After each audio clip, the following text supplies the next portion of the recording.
오늘 말씀의 제목은요, 베드로의 설교입니다. 지난주에 오순절 성령 강림에 대해서 봤죠.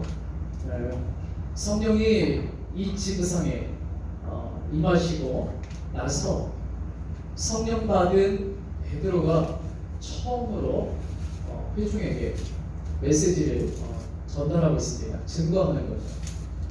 그래서 오늘 베드로의 설교가 뒤에 보면 더 연결이 되긴 하는데 일단 하나하나 잘라서 그러면 내용의 요지가 뭐냐? 여러분 사실 제가 오늘 여러분에게 설교를 하고 있죠. 그런데 이 본문에서 베드로가 회중들에게 설교를 하고 있습니다. 설교라는 것은요 단순히 이야기가 아니죠.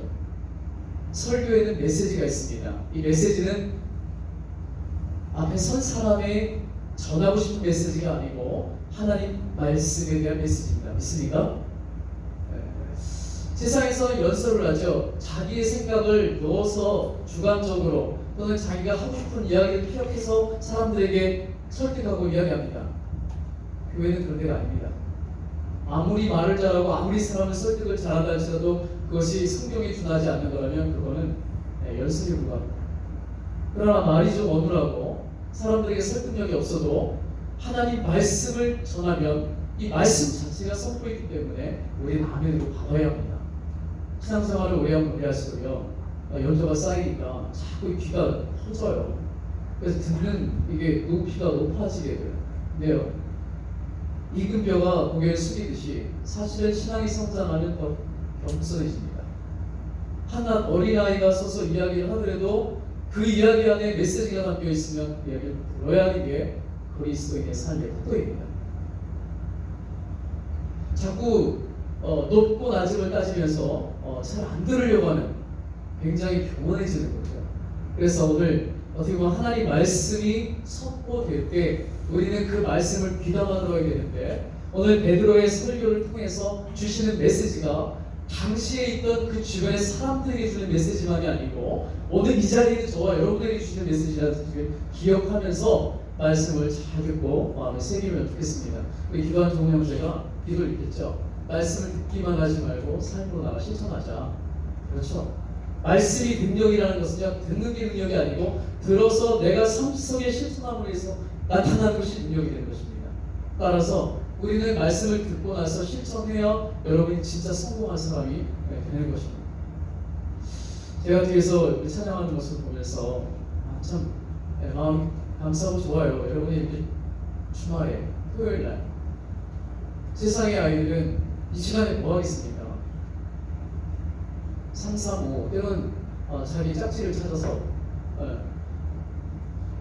즐길 수 있는 시간인데 이 시간에 여러분 나와서 하나님 얘기하고 찬양하고 특히 요즘같이 정부에서 계속 코로나 이야기하면서 사람 교회 못 가게 저는 제가 청년만하게 교구를 하잖아요. 교구 식구들 가운데는 이 메시지 때문에 교회를 못 나오는 사람이 있어요. 근데 단순히 본인은 교회를 가고 싶은데 이 메시지가 언제 뜨느냐 토요일과 주일 아침에 미리 떠요. 그러면 안 믿는 남편이 같이 보고 있다가 뭐라 그래요? 한마디 더 들어요. 야 이래도 교회 갈래? 교회 가려고 마음 먹었다가 그 말 들으면 마음이 편할까요? 불편할까요? 불편하죠. 그러면 싸움거리가 되잖아. 그러니까 그러니 차라리 교회 한 주 쉬지. 근데 그러다가 죽습니다. 꽃기 끊으면 죽습니다. 사람 하나님 말씀을 끊으면 우리 영혼이 힘해지면서 죽어요. 그런데 제가 감사한 게 여러분이 토요일날 하나님 앞에 나와서 예배하는 이 모습이 얼마나 귀하고 좋은지 몰라요. 저도 제가 목사지만 예배 자리에서 목사로서 하나님 말씀을 전할 수 있어서 너무 행복하고 좋아요.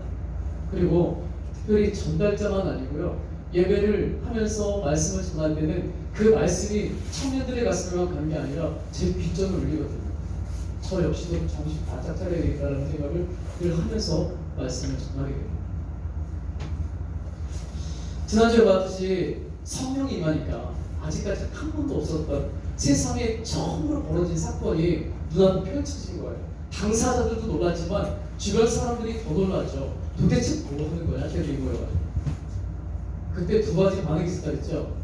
한 반응이 뭐였냐면 그 모습을 보면서 경건한 유대인들이 이렇게 하나님의 큰 일을 말함을 우리가 듣는 도도 않기 때문입니다. 하나님의 일하심에 대해서 깨닫게 된 사람들이 있는가 하면 전 반대로 저들이 술에 취했다. 근데 우리가 한 번도 보지 못한 새 술에 취해서 저렇게 술 주정을 하고 있구나. 멸시하는 거죠. 조롱하고. 지금도 달라진 건 별로 없습니다. 복음이 선포되고 말씀이 증거되면 딱 두 가지만 나옵니다. 하나님 말씀을 아멘으로 화답하고 받아들이는 사람이 있는가 하면 뭐야? 이상하잖아. 내가 들어본 게 아닌데 나 이제 이해가 안 되는데 이렇게 표현할 수 있어요. 그러나 그럼에도 불구하고 지금도 복음을 선포돼야 되고 말씀이 증거돼야 한다는 것이 이게 사실입니다.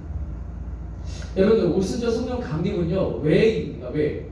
이제 그 벌어진 사건을 보면서 사람들이 웅성웅성 그리고 두 가지로 나머지니까 베드로가 일어서서 설명을 하려고 시작하는 거예요. 한번 볼까요? 14절. 여러분 14절 한번 다시 읽어보세요. 시작. 베드로가 11 사도와 함께 서서 소리를 높여 이르되 유대인들과 예루살렘에 사는 모든 사람들아 이 일을 너희로 알게 할 것이니 내 말에 귀를 기울이라. 베드로의 설교 시작이 뭐예요? 지금 벌어진 사건을 너희에게 설명해 주겠다는 거예요. 왜 이게 이렇게 이런 일들이 벌어졌는지를 지금부터 너희에게 알려주겠다는 거예요. 근데 그 사람들은 굉장히 궁금하겠죠? 귀담아 들을 수밖에 없는 상황입니다. 어떻게 보면 여러분 우리가 하나님 말씀을 들을 때 그 자세가 필요합니다. 지난주에도 예배 드렸고 오늘도 예배 드리고 다음 주도 예배 드릴 겁니다. 그런데 늘 매주 드리니까 그 자세를 가지고 그냥 흘려듣듯이 듣는 것, 그게 그리스도인들에게 가장 큰 위험한 일입니다. 오늘 이 시간 저와 여러분 처음 만났습니다. 있습니까? 오늘 몇 월 며칠이에요? 7월? 며칠? 네, 18일 7월 18일 2020년 7월 18일 토요일날 저와 여러분이 처음 만난 겁니다. 있습니까? 믿고 안 믿고가 사실이잖아요. 전 여러분 처음 봤어요. 오늘 그죠? 이 시간에 이 마음이 우리가 죽을 때까지 주님 나라 갈 때까지 변함이 없어야 돼. 항상 어린아이처럼 하나님 말씀 앞에 서는 내 자세가 하나님 오늘도 주의 말씀을 내가 처음 듣습니다. 그래서 그 말씀을 귀담아 듣고 내 삶에 적용하려고 준비합니다. 이런 자세가 필요하다는 거예요. 그러면 그 마음 자세 때문에요 여러분의 모습도 달라집니다. 눈빛이 달라져요. 주님은 그걸 원하세요. 그들 가운데 증거하는 이 베드로의 메시지, 어떻게 보면 베드로가 오순절 성령 강림 이후에 첫 번째 입을 열어서 설교하고 증인이 되는 거죠. 증인이. 여러분 우리가 사도행전을 지금 보고 있는데 5번째 시간이거든요. 사도행전의 가장 핵심 구절은 1장 8절이에요. 1장 8절. 오직 성령이 너에게 임하시면 너희가 권능을 받고 예루살렘과 온 유대와 사마리아와 땅끝까지 이르러 내 증인이 되리라. 이 말씀이 1장 8절인데 이 말씀이 사도행전 28장까지 그리고 그 이후로 넘어와서 모든 벌어지는 사건을 한 줄로 요약을 한 거예요. 그래서 이 말씀을 기억하는 힘조절인 이 말씀을 기억하면서 나머지 말씀들을 봐야 되는 거죠. 근데 성령이 어떻게 오셨는지를 설명하고 살려고 하는 거예요. 오순절 성령 강림이 임했는데 이 사람들은 약속받지 않으세요. 주변 사람들은 다 무교뿐이란 말이에요. 그 사람들이 설명을 하려고 하니까 1장 4절 5절을 봐야 되는 거죠. 넘어보세요. 1장 4절 5절. 여러분 같이 한번 읽어보세요. 시작.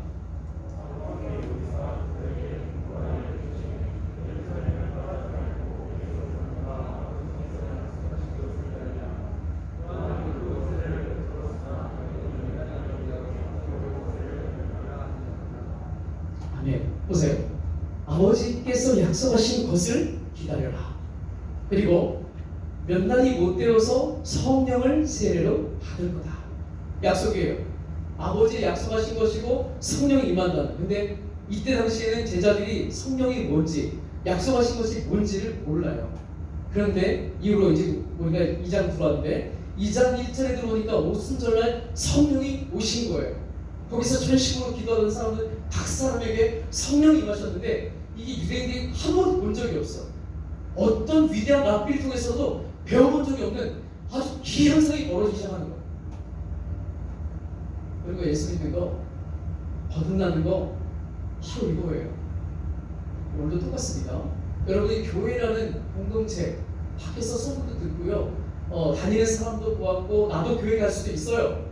그런데 예수 믿는 거 그것이 전부가 아니라는 사실을 우리가 알아야 돼요. 예수 믿는 거는 그 안에 새로운 것이 들어오는 거예요. 아직 내가 한 번도 경험하지 못한 게 내 안으로 들어오는 거예요. 하나님의 영이 성령이 들어오고 그거를 중생 거듭났다고 표현해요. 오늘 우리가 일생을 살면서 반드시 경험이 있어야 합니다. 내가 예수 그리스도를 나의 구주로 인정하고 받아들이고 인격적으로 영접한 그 사건이 개인에게만 있어야 한다. 여러분 믿습니까? 물론 성령이 일하시며 어떤 사람에게는 불같이, 어떤 사람에게는 기름과 같이, 어떤 사람에게는 온유하게 다르게 임할 수 있습니다. 그러나 분명한 거, 삶의 방향을 완전히 바꿔버려요. 터닝 포인트가 되는 거죠. 주님을 만나고 성령이 임하시면 내 삶의 주체가 바뀌는 거예요. 이제 내 마음대로 살지 않아요. 주님의 뜻 가운데서 주님 말씀대로 살려고 몸부림치게 되는 거예요. 달라집니다. 자, 성령의 세술이 취했다 그러니까 베드로가 이야기합니다. 15절 하실까요? 다 같이 15절 시작. 내가 제3시이 너희 생각과 같이 이 사람들이 취한 것이 아니니라. 술 취하지 않았다는 거예요. 그러면 제3시라고 해요. 제3시는 몇 시예요? 우리로 말하면 오전 9시입니다. 9시. 아무리 유대인이 엉터리라도요, 아침 9시에 술 마시고 비틀거리는 사람 없습니다. 여러분 유대인을 직접 보셨습니까? 나는 숨 막힐 것 같아요. 얼마나 철저하게 지키는지 머리도 안 자르고요. 모자 그 더운데 모자 빵을 뒤로 쓰고 검정색으로 막 오피스를 길게 입어가지고 그러고 다니는 거예요. 수영도 안 가봐요. 그 사람들은 문자 그대로 바꾸면요, 성경은 문자 그대로 지켜야 되는 사람들이라고 율법 철저히 있습니다. 그리고 여러분이 잘 아시겠지만 전 세계에 있는 모든 민족 가운데 가장 탁월한 민족이 무슨 민족이라고 해요? 유대 민족이라고 그러죠. 왜 그럴까요? 이 사람들은요, 율법에 의해서 죽고 살아요. 이게 우리가 인정하고 싶지 않지만 인정할 수밖에 없는 게 있는데, 뭐냐면 유대인 여성들 3대가 모이면요, 아이를 새 것으로 만들어버려요. 근데 우리나라 사람 3대가 모이면 아이를 어떻게 해요? 새 것으로 만들어요? 잘 생각해 보셔요. 왜냐? 걔네 기준이 똑같아요. 그리고요, 우리도 제2 동포, 제1 동포 이렇게 있잖아요, 그죠? 해외 나가서 2세, 3세. 유대인들은 같은 걸 가르치고 같은 걸 생각하고 같은 거를 주입시키다 보니까 어디 있든지 그들은 똑같이 율법을 얘기해요. 그러니까 그 사람들이 다시 모여도 배도 부수고 얘기해. 율법 듣고 말하니까. 우리는 다 각자 놀아. 미국에 있던 사람 미국 문화에 젖어가지고 미국 사람처럼 말하고, 일본에 있던 사람 일본 사람처럼 말하고, 러시아 사람 러시아에 있던 사람 러시아 사람처럼 말하고. 이게 나빠서가 아니고요, 삶에 적응하다 보니까 그렇게 살지 않으면 안 되잖아요. 그런데 유대인은 고집이 있습니다. 어떤 고집? 율법대로 살아야 되는 고집이 있습니다. 이걸 목에 칼이 들어서 지킨단 말이에요. 그러니까 이걸 철저히 지키는 사람들인데, 특별히 제3시, 제6시, 제9시 이게 하루 3번 기도하는 기도 시간이에요. 오늘 제3시에 이 사람들이 왜 왔어요? 기도하러 왔습니다. 그런데 오전 9시부터 술 취해가지고 흔들거리다 말도 안 된다는 소리를 하는 거예요. 말도 안 된다. 오전 9시에 누가 술 마시고 지금 떠버리겠냐. 이제 설명하겠다. 그런 얘기죠. 자, 17절부터 21절까지 다시 읽어봅시다. 성경을 자세히 들으세요. 갑니다. 시작.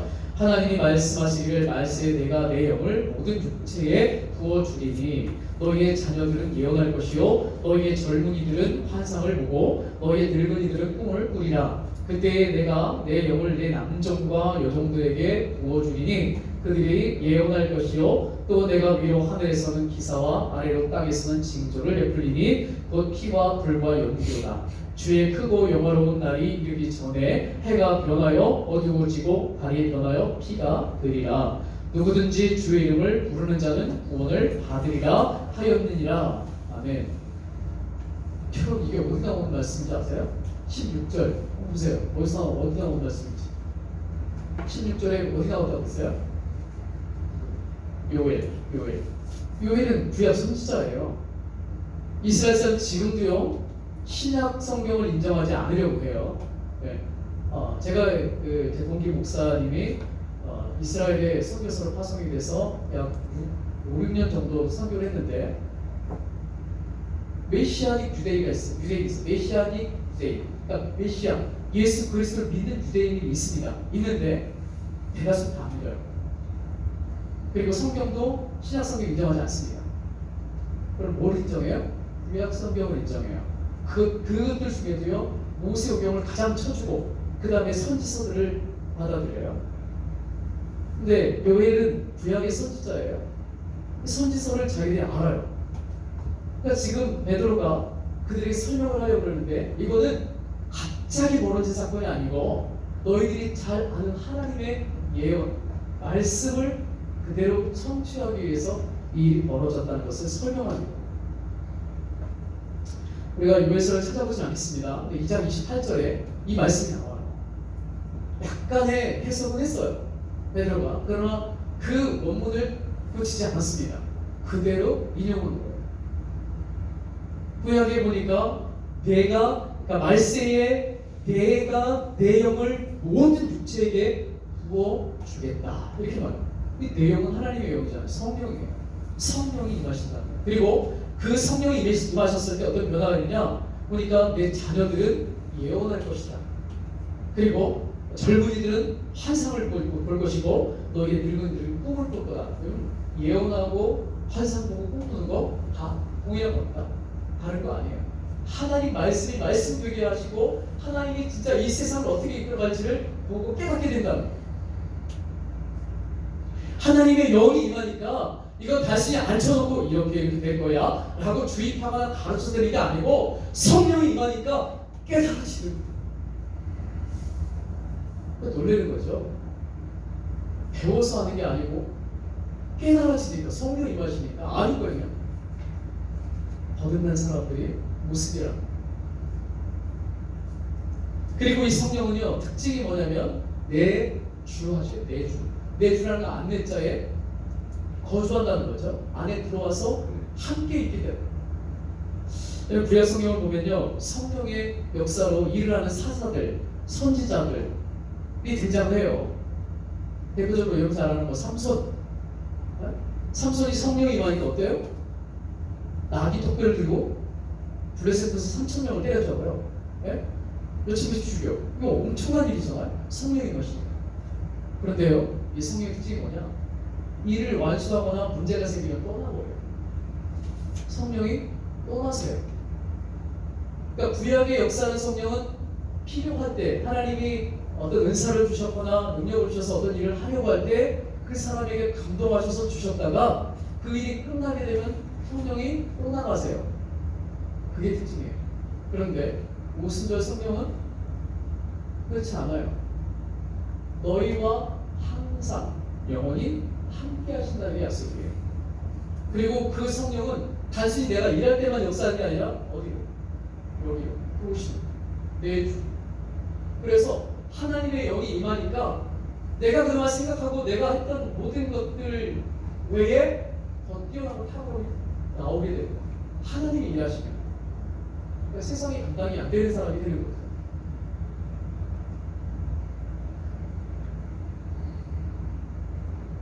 마태복음 28장 20절에 주님이 약속하셨죠. 뭐라 그랬냐면 볼지어다 내가 세상 끝날까지 너희와 항상 함께 있으리라. 그 약속은 성령이 우리 가운데 내주하고 내가 세상을 떠나는 날까지, 아니 주님이 이 땅에 재림하셔서 이 땅을 심판하시고 영원히 하나님 나라 임할 때까지 성령이 우리 가운데 지속적으로 함께 하시리라. 여러분 지금 우리가 사는 시대는요 정말 극변하는 시대입니다. 이걸 알았으면 마스크 장사할 거야. 손소독제 만드는 얘기할 거야. 마스크 동안 여러분 쳐다보긴 했습니까? 마스크 쓰는 거 좋은 사람 손 들어보세요. 겨울에 마스크 쓰던 사람 손 들어보세요. 전 겨울에도 마스크 쓰는 거 별로 안 좋아해요. 여름에 땀 때문에 못해요. 근데 요즘 나가다가 허전해. 뭐가 없는 거예요? 마스크가 없어요. 그럼 어떻게 해야 돼요? 나는 괜찮은데 다른 사람들 쳐다볼까봐 들어가서 마스크 챙겨고 나와요. 우리가 생각지 않은 일이 지금 벌어지고 있다는 얘기를 하고 싶은 거예요. 자, 이런 시대에 정말 필요한 건 마스크가 아닙니다. 여러분의 중심을 잡으시는 성령의 역사가 필요합니다. 믿습니까? 최근에 어떤 분 만나니까 어지럽대요. 뭐가 어지럽냐? 소리들이 너무 많다는 거예요.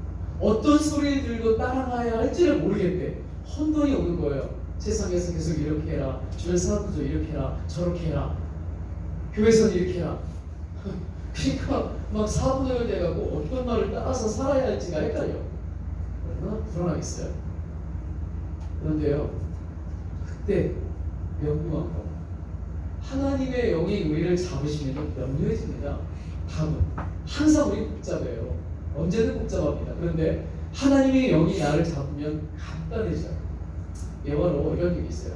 어떤 아이가 목사님 딸이에요. 5살짜리 딸인데 아빠가 토요일에서 예배 이제 설교 준비를 막 하고 있는데 자꾸 와가지고 놀아달라고 그래요. 아빠 놀아줘요. 그러니까 아빠가 설교 준비에 놀아주기도 어떻게 놀아줘? 그래서 옆에 있는 종이를 쳐다보다가 세계지도가 있더래요. 그래서 세계지도 있는 거 보고 그걸 한 4장부터 찢었대. 그 복잡하게 해서 애한테 줬대요. 이거 맞춰갖고 놀아줄게. 대신 오래 걸리겠지. 내가 세계지도 어떻게 하나? 근데 몇 분째서 맞춰갖고 왔어요. 어떻게 맞춘지 아세요? 혹시 아는 사람? 처음 듣는 얘기예요? 어떻게 맞췄냐면요, 그 뒷장에 예수님 얼굴이 있었던 거야. 예수님 얼굴, 눈, 코, 입, 머리. 얘는 세계지도 보고 맞힌 게 아니고 뒤에 예수님 얼굴 보고 조각을 맞춰 본 거예요. 내가 이 얘기 왜 하는지 아세요? 여러분, 우리는요 항상 우리 다양하게 생각들이 많아요. 저도 하나의 이야기라고, 여러분도 한마디를 하면 여기 앉은 사람들이 30가지, 40가지 이야기를 할 수 있어요. 그러면 그것 중에 어떤 게 진리인지 어떻게 알아요? 그래서 항상 헷갈린 거예요. 근데 간단한 거, 우리가 누구냐를 생각해봐요. 나는 성령 받은 사람이고 하나님의 영이 임하셔서 남을 이끌어가는 사람이에요. 내가 누구 음성을 들어야 되는 사람인지가 명확한 거죠. 사람들의 말, 내 속에서 벌어지는 많은 생각들, 이게 주가 아니고 그분의 음성이 필요한 거예요. 성령이 하십니다. 내주하시는 성령이 하시는 일이 뭐냐, 그거 하는 거예요. 우리가 이렇게 헷갈린 시대에 헷갈리지 않도록 나를 잡아주고 이끌어 가십니다. 여러분, 어디에다 사이클을 두셔야 돼요? 하나님 말씀에 둬야 돼요. 오늘 이 베드로가 그 사람들에게 분명히 어필하는 건요, 이 사람들은 술에 취한 것이 아니다. 하나님의 약속대로 성령이 임하셨기에 이것은 하나님의 말씀, 약속에 대한 성취라는 것을 이야기합니다. 그러기 위해서 이 세상은 우연은 없습니다. 코로나 이해할 수 없습니다. 우리는 이게 왜 벌어졌나? 그러나 코로나를 통해서 하나님은 선하게 역사하신 줄 믿습니다. 사람은 악을 갖고 계속해서 세상을 어지럽히지만 하나님이 그 악 때문에 헷갈리지 않으세요. 그것을 선케 만드시는 분이 하나님이세요.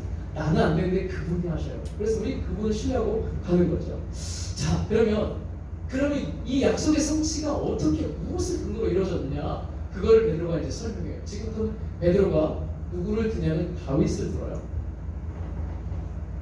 구약의 성경 다 인정하는, 유대인들이 인정하는 요엘 선지자 이야기하고, 그 다음에 구약에 가장 추종받는, 지금도 가장 인정받는 왕이 다윗이에요. 다윗이 뭐라 그랬는지를 이야기해요. 한번 봅시다. 22절부터 볼 건데, 먼저 22절부터요. 여러분이 성경이 좀 길어도 같이 읽을 건데 33절까지 22절부터 33절까지 같이 읽겠습니다. 읽을 때 내용들을 보시면서 읽을게요. 다시 해요. 시작. 이스라엘 사람들아, 이 말을 들으라. 너희도 아는 바와 같이 하나님께서 나사렛 예수로 큰 권능과 기사와 표적을 너희 가운데서 베푸사 너희 앞에서 그를 증언하셨느니라. 그가 하나님께서 정하신 뜻과 미리 아신 대로 내준 바 되었거늘 너희가 버없는 자들의 손을 빌려 못 박아 죽였으나 하나님께서 그를 사망의 고통에서 풀어 살리셨으니 이는 그가 사망에 매여 있을 수 없었습니다.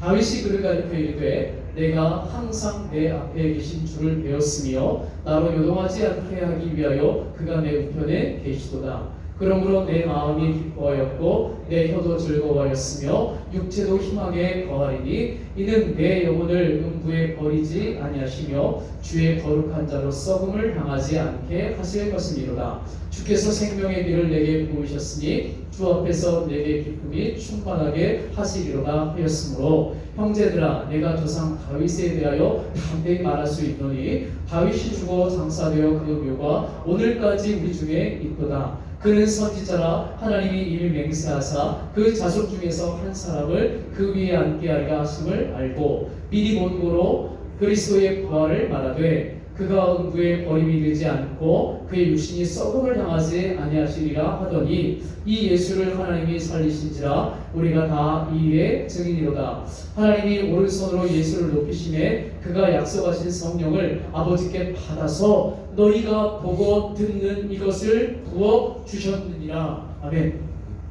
성령이 어떻게 왔는지를 다시 설명합니다. 첫 번째, 요엘 선지자의 예언의 성취라고 했죠.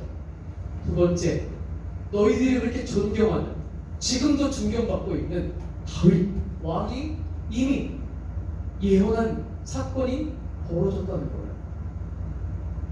자, 그러면 무엇을 말하느냐? 다윗이 지금 고백하면서요, 예수님의 죽으심과 부활에 대해서 얘기해요. 부활. 여러분, 사람이 죽었다가 다시 살아나는 거, 깨어나는 거 있어요. 있을 수 있어요. 그런데 완전히 죽은 사람이 다시 살아나는 거, 여러분 가능해요? 불가능해요?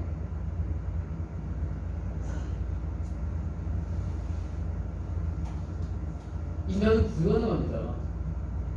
현대의학이 굉장히 발전했음에도 불구하고 죽은 사람을 다시 살리는 거 불가능합니다.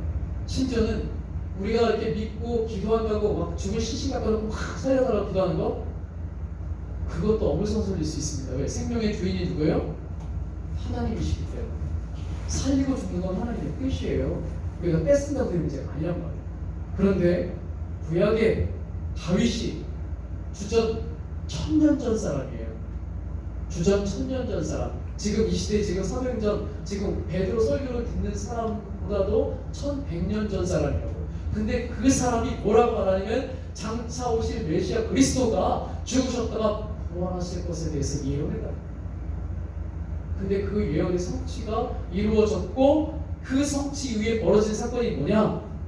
다시 한번 읽어봅시다. 32절과 33절 다시 여러분 집중하면서 읽어보세요. 시작. 이 예수를 하나님이 살리신지라 우리가 다 이에 증인이로다. 하나님이 오른손으로 예수를 높이심에 그가 약속하신 성령을 아버지께 받아서 너희 보고 듣는 것을 이것을 우리에게 부어주셨네. 성령이 오신 이유가 뭐냐는 거예요. 그리스도이신 그분이 부활하실 때 그분이 예수고, 예수가 부활하시고 승천하시고 그 약속대로 성령이 임하셨다는 거죠. 지금 그것을 말하고 있어요.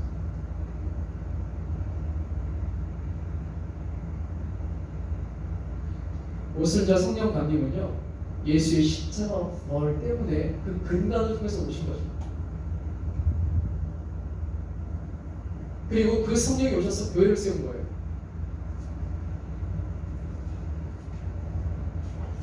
우리가 믿고 있는 이 기독교는요, 동아리도 아니고요, 우리가 만든 종교가 아닙니다. 하나님 자신이 이 땅에 하나님의 영을 보내시고 하나님의 사람들을 불러 모아서 교회를 세우셨어요. 시작부터가 우리가 아니에요. 우리가 설상가상으로 다 흩어져버리고 예수 그리나 날지라도 교회는 여전히 존재하고 하나님의 역사는 흘러갈 것이다. 믿습니까? 근데 우리가 그 안에 있다는 게 은혜죠. 내가 그분을 신뢰하고 그분 안에 있다는 게 은혜이고 은총이고 축복이죠. 그러면 성령 강림이 왜 임했는지, 성령 강림이 임하면서 사건이 지난주에 보았듯이 사람들이 보고 듣는 것 가운데서 다른 언어를 말하는 게 나왔죠. 여러분, 성령의 은사가 참 많이 나옵니다. 성경에 고린도전서 12장 대표적으로, 그리고 또 갈라디아서 5장에도 성령 열매가 나오고 로마서 12장에도 성령의 은사가 나와요. 성령의 은사가 임하면요, 은사라는 선물이거든요. 내가 이전까지 잘 못했어, 할 줄 모르던 거예요. 근데 성령이 임해서 은사가 임하니까 그거를 감당해내는 거예요. 사람들이 깜짝깜짝 놀랄 정도로 잘 감당해요. 누가 봐도 예전엔 이런 사람이 아니었는데 어떻게 이렇게 됐지? 라고 변화된, 전과 후가 확실히 달라지는 게 성령의 은사이고 역사입니다. 그런데 그 일이 있어지는 것도 귀한데, 그보다 더 핵심, 중심에 있는 메시지가 뭐냐? 한번 봅시다. 다시 한번 우리가 32절을 읽어봅시다. 32절. 예수를 시작. 이 예수를 하나님이 살리신지라 우리가 다 이 일에 무엇이다? 증인이다. 성령이 임하셔서 각 사람에게 오심을 위해서 가장 큰 특징이 뭐냐면 성령 받은 사람이 증인, 목격자요 증인이어서 사람들에게 증거자가 된다. 성령이 부어지면 내가 구원받는 은총을 받는 건 당연하지만 그걸로 끝나는 게 아니고, 이 구원받는 은혜가 너무 커서 내 주변의 사람들, 난 모르는 사람에게 하긴 어렵다 할지라도 가장 내가 사랑하고 아끼는 사람에게 반드시 말하게 된다. 반드시. 하다못해 내가요 어디 가서 맛있는 거 먹었어. 진짜 듣도 보도 못하면 너무나 맛있는 거야. 그럼 누가 생각날까요? 여러분, 누구 생각났어요? 누구 생각나요? 생각이 안 나요? 아무래도 나 혼자 가야지? 그러나요? 가족이 내가 사랑하는 사람 생각하죠. 이게 우리 임시한전. 근데 구원의 은총과 은혜가 임하면요, 이미 또 이 안에서 성령이 나를 가만히 두지 않아. 반드시 알고 있어. 전부는 그렇게 되는 거야. 하라 그래서 하기 싫은 거 없이 사람이 하니까 표현에 임한 것이 너무 큰 거다 보니까 이걸 말 안 하면 견딜 수가 없게 되는 거야. 그래서 물동이 버려두고 수가산 사마리아 수가산의 여인이 물동이 버려두고 뛰쳐들어가는 거예요. 오늘도 성령이 임하시고 우리 가운데 일하실 때 우리가 순종하면 그런 일이 벌어진다는 거예요. 자, 그러면 증인이 되는 건데 뭐를 증거할 거냐? 네, 성경을 좀 정해 볼게요. 같이 성경을 넘겨서 36절 한번 읽어봅시다. 36절 같이 읽어요. 시작. 그런즉 이스라엘 온 집은 확실히 알지니 너희가 십자가에 못 박은 이 예수를 하나님이 주와 그리스도가 되게 하셨느니라. 아멘. 여러분, 증인이 되는 건데 뭘 증거할 거냐? 물론 교회를 자랑할 수 있고 공동체를 자랑할 수 있고요, 목사님을 자랑할 수도 있고요, 교회 안에 있는 여러 가지 제도를 자랑할 수 있습니다. 그러나 진짜 핵심이 뭐냐는 거예요. 그리스도를 자랑.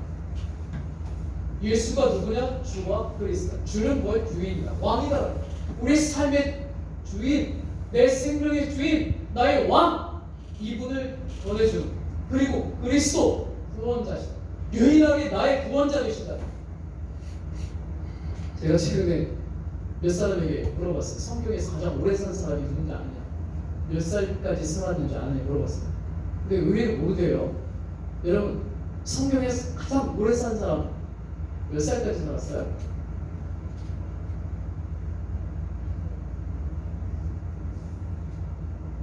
몇 살? 여기서 여러분 저에게 말하려면 크게 소리쳐야 되는 거 아시죠? 속삭이면 안 돼요.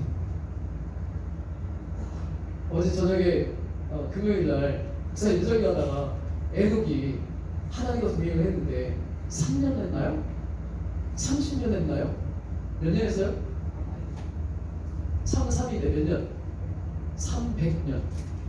300년을 동행했거든. 그러면 가장 오래 산 사람은 그보다 더 살았겠죠. 그럼 몇 살쯤 살았을까? 1번 500년, 2번 700년, 3번 900년. 답은 3번 969세. 이 사람은 왜 죽었냐? 물에 빠져 죽었어요. 노아 홍수 때. 홍수가 안 났으면 더 살았을 거야. 근데 홍수 때문에 죽었어요. 근데 여러분 900년 살아도 우리 막 그러잖아요. 근데 이 세상은요 결국은 죽습니다. 근데 우리가 가고자 하는 그 나라는요 영원한 나라, 영생이 있는 나라. 영생하고 900년하고 비교하겠습니까? 근데 여러분 이 땅에서 지금 우리가 120년 살아서 깜짝 놀랄 정도로 오래 산 거잖아요. 그런데 이 우리가 짧은 시대에 살면서 여러분이 예수를 주와 그리스도로 받아들임과 동시에요. 여러분이 남은 사후 세계, 영원한 세계, 하나님 나라에서 영생을 얻게 될 거죠.